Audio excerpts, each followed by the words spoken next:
పల్నాడు జిల్లా ముప్పాల మండలంలోని ఎస్సీ కాలనీలో ఇరు వర్గాల మధ్య ఘర్షణ చోటు చేసుకుంది. విగ్రహాల ఏర్పాటు కోసం డబ్బుల వసూలు అంశంపై సోషల్ మీడియాలో ఇరు వర్గాల మధ్య మొదలైన దుర్భాషలాట చివరకు ప్రత్యక్ష ఘర్షణకు దారితీసింది. కర్రలు, రాళ్లతో ఇరు వర్గాలు పరస్పరం దాడులకు పాల్పడడంతో నలుగురికి గాయాలైనట్లుగా తెలుస్తోంది. అయితే గాయపడిన వారిని చికిత్స నిమిత్తం హాస్పిటల్కు తరలించారు.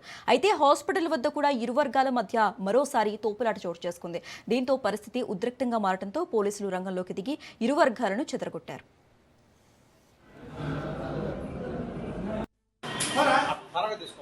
ట్రీట్మెంట్ అయిపోయిందా తీసుకోవచ్చు.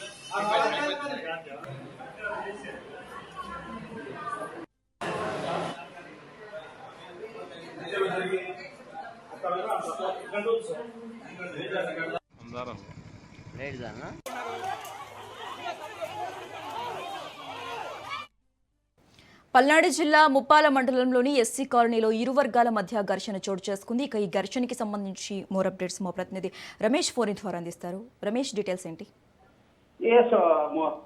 సత్తెనపల్లి నియోజకవర్గం ముప్పాల ఎస్సీ కాలనీలో ఇరు వర్గాల మధ్య ఘర్షణ వాతావరణం నెలకొంది. ఏదైతే మరి ఎస్సీ కాలనీలో ఇద్దరు మధ్య సోషల్ మీడియాలో పోస్టుల వ్యవహారంలో కొంత చెలరేగినటువంటి వ్యవహారం కొంత ఘర్షణకి దారితీస్తుంది. నలుగురు పైన దాడి చేసినటువంటి పరిస్థితి.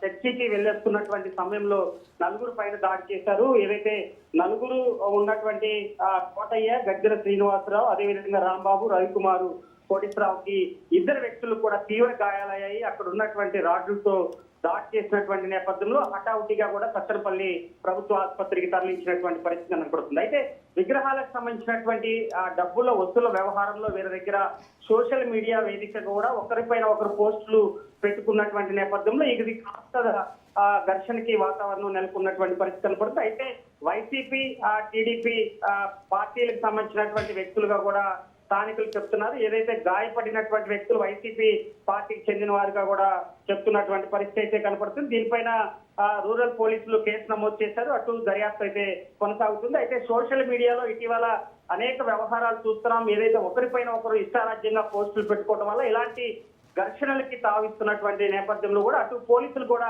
ముందస్తు హెచ్చరికలు అయితే జారీ చేస్తున్నారు. ఇష్టారాజ్యంగా పోస్టులు పెడితే కఠిన చర్యలు తీసుకుంటామని కూడా చెప్తున్నటువంటి పరిస్థితి కనపడుతుంది. అయితే ఒక కాలనీలో జరిగినటువంటి వాతావరణం ఇది కొంత రాజకీయ రంగు పులుకుంటుందనేది కూడా స్థానికులు చెప్తున్నటువంటి పరిస్థితి కనపడుతుంది. రమేష్, దీనిపై మరి వైసీపీ కార్యకర్తలు ఏమైనా స్పందించారా?